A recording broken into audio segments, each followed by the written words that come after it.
नमस्ते विद्यार्थी मित्रों,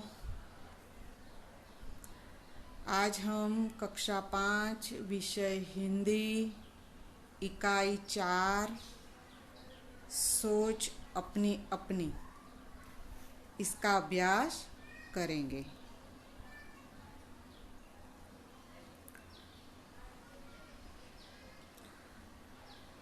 विद्यार्थी मित्रों, पुस्तक में देखिए, इस चित्र में हमें क्या दिखाई दे रहा है। चित्र देखकर हम अंदाजा लगा सकते हैं कि ये एक गांव का चित्र है। सोच अपनी अपनी, सोच यानी कि विचार, अपने अपने विचार, पोतपोतानी विचार, पोतपोतानी समझण जे भी होय।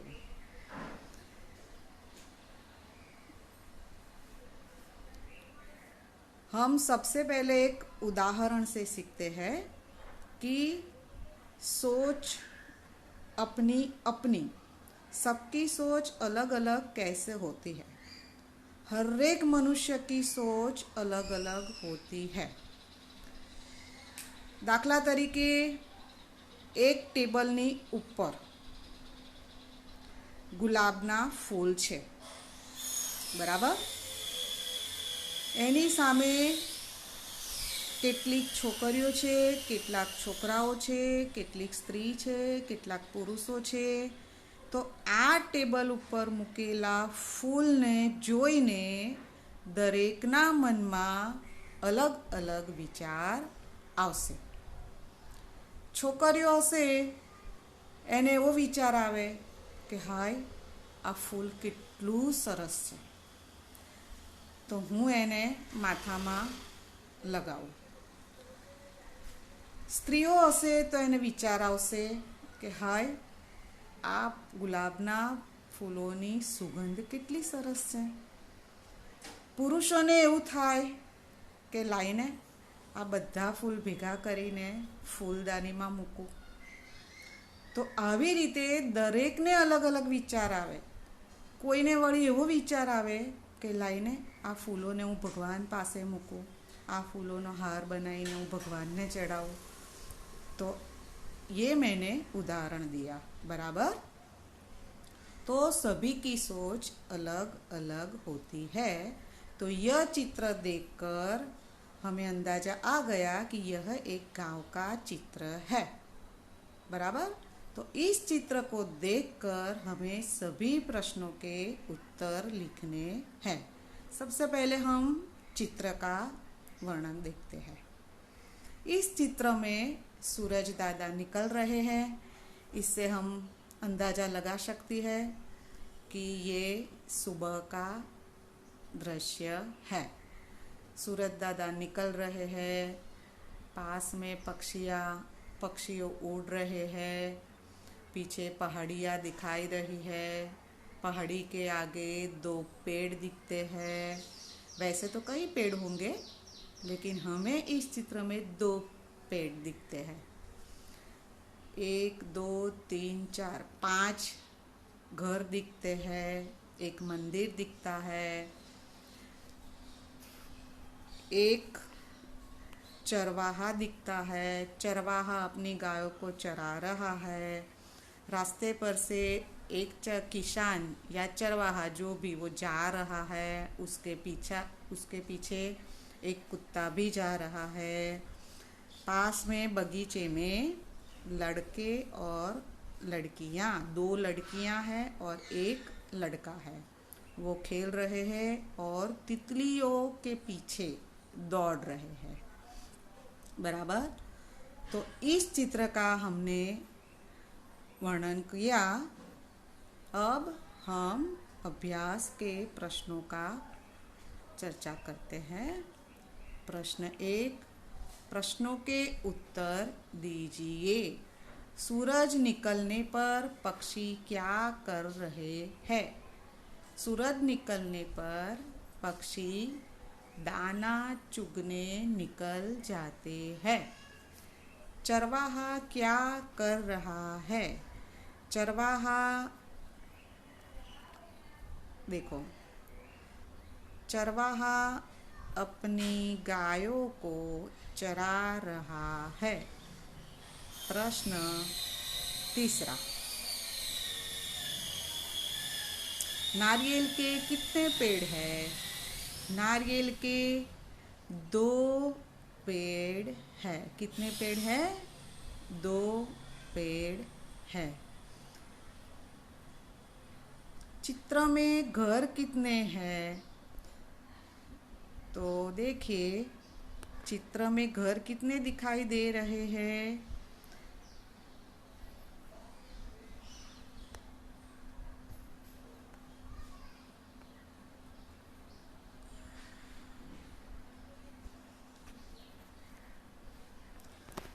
हम गिनते हैं ऐसे।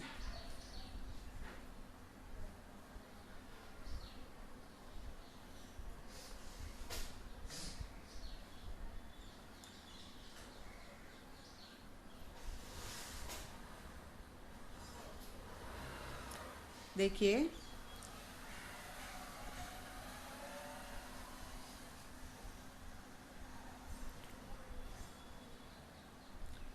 एक, 2, 3, 4 और 5 बराबर। तो चित्र में हमें 5 घर दिखाई दे रहे हैं। बच्चे बगीचे में क्या कर रहे हैं? बच्चे बगीचे में तितलियों के पीछे दौड़ रहे हैं। चरवाहे के हाथ में क्या है? चरवाहे के हाथ में लाठी है या फिर लकड़ी है। प्रश्न दूसरा, सोच कर बताइए, चरवाहे क्या सोचते होंगे? तो आपको ये सभी प्रश्नों के उत्तर अपनी भाषा में लिखना है। चरवाहे क्या सोचते होंगे? चरवाहे सोचते होंगे कि आज मैं गाय चराने किस ओर जाऊं? नदी किनारे जाऊं, नदी की ओर जाऊं या फिर जंगल की ओर जाऊं? किस तरफ जाऊं? ऐसा सोचता होगा। सूरज निकलने पर क्या क्या होता है? सूरज निकलने पर सबसे पहले तो उजाला होता है, बराबर। उजाला होता है, फूल खिलने लगते हैं, मंदिर में आरती होती है, किसान खेतों में खेती करने के लिए जाते हैं, चिड़िया चहचहाती है, पक्षियाँ दाना चुगने निकल जाते हैं। इस तरह सूरज निकलने पर पूरे वातावरण में ताजगी छा जाती है। तुम बगीचे में होते तो क्या करते? देखो भाई, बगीचे में सभी लोगों को कुछ न कुछ करने की इच्छा होती है और अलग अलग इच्छा होती है। छोटे बच्चे होते हैं तो उसको बगीचे में खेलना पसंद होता है। कुछ लोगों को फिसल पट्टी पर फिसलने की इच्छा होती है, झूले पर झूलने की इच्छा होती है। अगर दादा दादी लोग आते हैं तो उसे बाकड़े पर बैठकर बातें करना अच्छा लगता है। तो इस तरह बगीचे में सभी को अलग अलग इच्छाएं होती है। यहाँ पर पूछा है कि तुम बगीचे में होते तो क्या करते हैं? तो आपको जो लिखना है वो लिखना है। मैं झूला झूलता या फिर फिसल पट्टी से फिसलता, जो भी लिखना है। कुत्ता क्या सोच रहा होगा? तो कुत्ता किसान या चरवाहे के पीछे दिखता है, पीछे जाता है तो यह सोचता होगा इसके पीछे मैं जाऊं या ना जाऊं, ये मुझे रोटी देगा या नहीं देगा। अगर वो मुझे रोटी देगा, खुराक देगा, तो मुझे उसे वफादार रहना चाहिए। ऐसा कुछ सोचता होगा। तितली उड़ती क्यों है? तो तितलियाँ अलग अलग फूलों में से रस चूसने के लिए उड़ती है। 2 या 3 पक्षी साथ साथ क्यों उड़ते हैं? तो पक्षी अपनी सुरक्षा के लिए साथ साथ उड़ते हैं। आपने वो कबूतर और जाल वाली कहानी सुनी है? कबूतर थे, वो चारा चर रहे थे, तो एक शिकारी आया, उसने कबूतरों पर जाल फेंकी, तो सभी कबूतर एक साथ उड़े, जाल लेकर उड़े और सभी के प्राण बच गए। तो सभी साथ साथ होते हैं तो वो अपनी रक्षा कर सकते हैं, तो इसलिए पक्षी साथ साथ उड़ते हैं। चित्र के आधार पर प्रश्नों के उत्तर दीजिए। देखो, प्रश्न 3 में क्या है, 5-6 प्रश्न दिए गए हैं। वो एक कहानी है, वो कहानी मैं टूंक में आपको सुनाती हूँ कि एक व्यापारी था, फेरिया था, और वो हर रोज़ एक गांव से दूसरे गांव में टोपियाँ लेकर बेचने जाता था। तो एक दिन उसे रास्ते में थोड़ी नींद आ गई और आराम करने के लिए वो एक पेड़ के नीचे बैठ गया और पास में टोपियाँ रख दी। तो वो पेड़ के ऊपर बंदर रहते थे, वो सभी बंदर नीचे आए और व्यापारी की टोपियाँ लेकर वापस पेड़ के ऊपर बैठ गए और सभी ने माथे पर टोपियाँ पहन ली। थोड़ी देर के बाद व्यापारी की नींद खुली, वो नींद से जाग गया। उसने उधर उधर देखा, इधर उधर देखा, तो उसकी टोकरी गायब थी, टोपियाँ भी नहीं थी उसमें। तो उसने ऊपर देखा तो सभी बंदर माथे पर टोपी पहनकर बैठ गए थे। अब व्यापारी सोचने लगा कि ये मैं टोपियाँ वापस कैसे लूँ बंदरों से। तो उसने क्या किया, एक टोपी ली और अपने सिर पर पहन ली। फिर अपने सिर पर की टोपी जोर से नीचे पटक दी। तो बंदरों ने व्यापारी को ऐसा करते हुए देखा। तो बंदर कैसे होते हैं, नकलची होते हैं। तो बंदरों ने भी व्यापारी की नकल की, उन्होंने भी टोपियाँ अपने सिर पर से उतार कर नीचे फेंक दी। व्यापारी तो खुश हुआ और अपनी टोपियाँ इकट्ठी की, टोकरी में रख दी और वहाँ से चला गया। तो इस कहानी पर से हमें क्या सीख मिलती है कि हमें किसी की नकल नहीं करनी चाहिए। बराबर, नकल करने से पछताना पड़ता है। तो अब हम इस कहानी के उत्तर लिखेंगे। सबसे पहला प्रश्न, व्यापारी क्या ले जा रहा है? तो व्यापारी टोपियाँ टोकरी में रख कर ले जा रहा है। दूसरा प्रश्न, पेज नंबर 22, व्यापारी टोकरी कहाँ रखता है?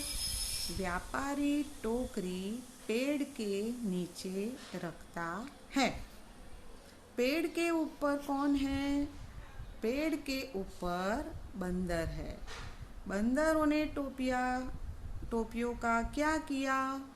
बंदरों ने टोपियाँ अपने सिर पर पहन ली। व्यापारी ने क्या किया?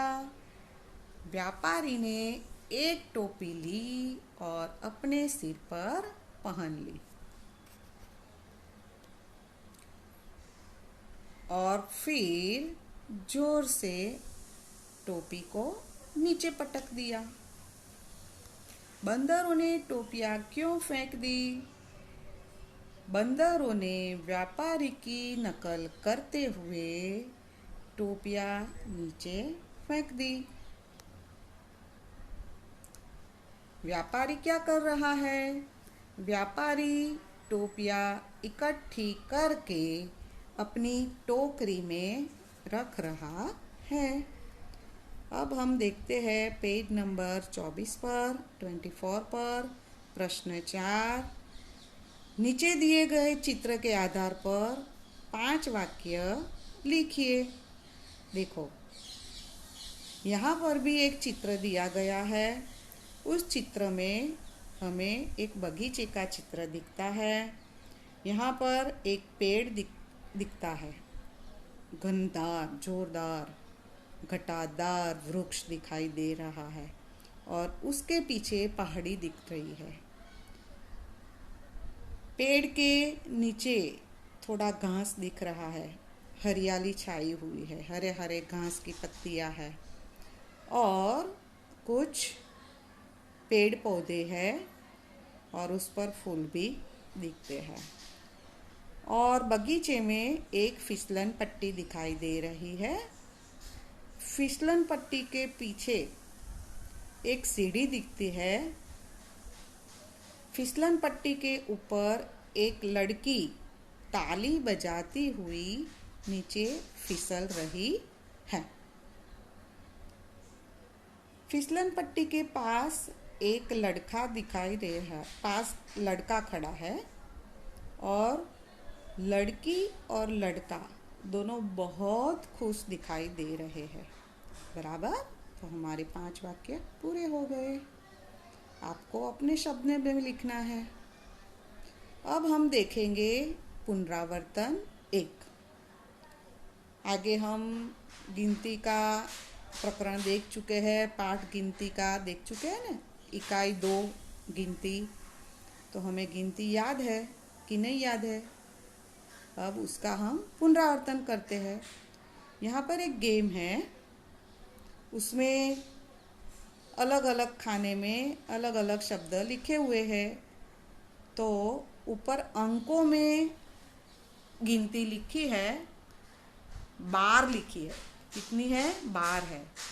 26, 25, 45, 22, 23, 36, 44, 46, 31, 30, 32 और 41।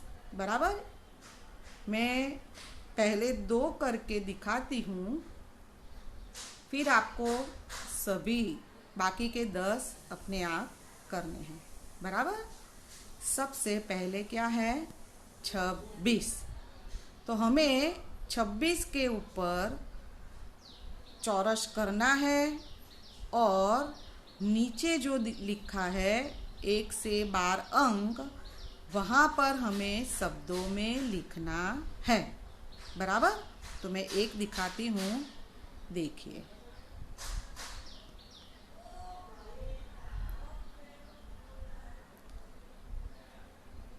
देखो 26। तो 26 कहाँ लिखा है? यहाँ ऐसे लिटी करनी है आपको। 26 ऐसे बनाना है। बराबर। अब ये 26 आपको नीचे लिखना है।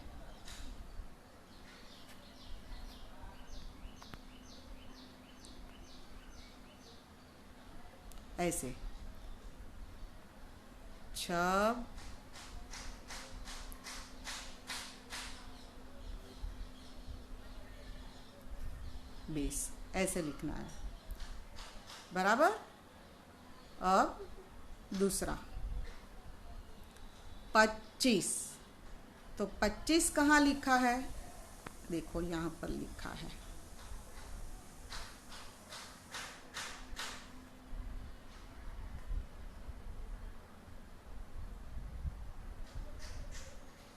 लिखा 25। अब ये 25 शब्दों में हमें नीचे 2 नंबर के अंक में लिखना है। फिर है 45। तो 45 कहाँ लिखा है, देखिए।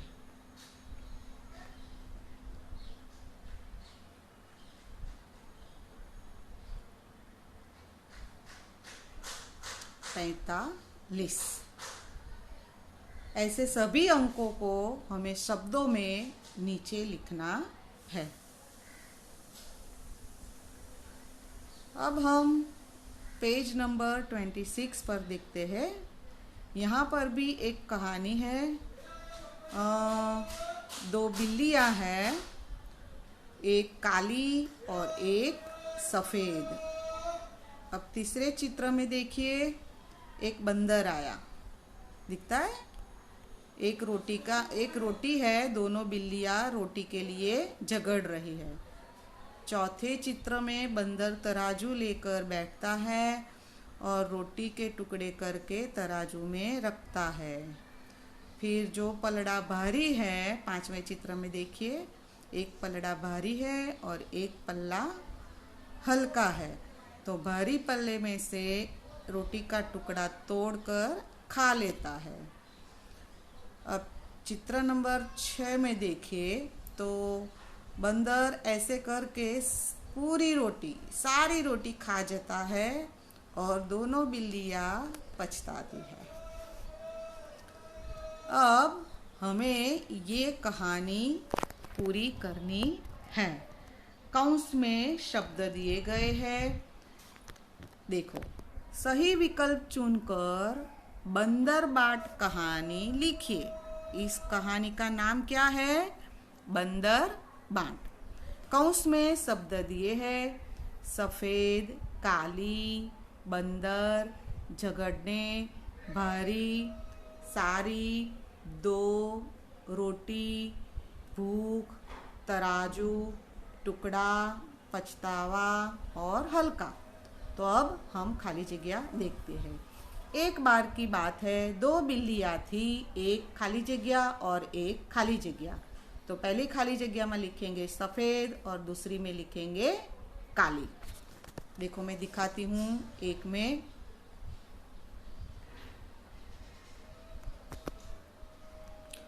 फिर अपने आप पूरी कहानी लिखनी है आपको। देखो, एक बार की बात है, दो बिल्लियाँ थी, एक यहाँ पर पहले लिखना है सफ़ेद, बराबर ऐसे, और एक काली, यहाँ पर लिखना है काली।